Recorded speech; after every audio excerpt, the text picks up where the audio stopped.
How to hide your Facebook profile without using the lock feature.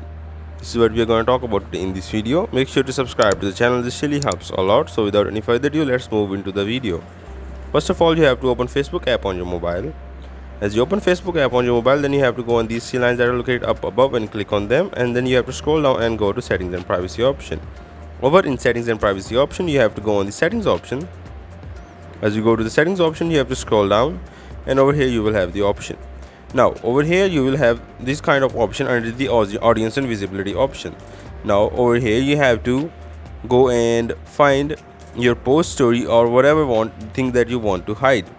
So let's say I am going to post. Now who can see my future posts? I have to turn it off into only me.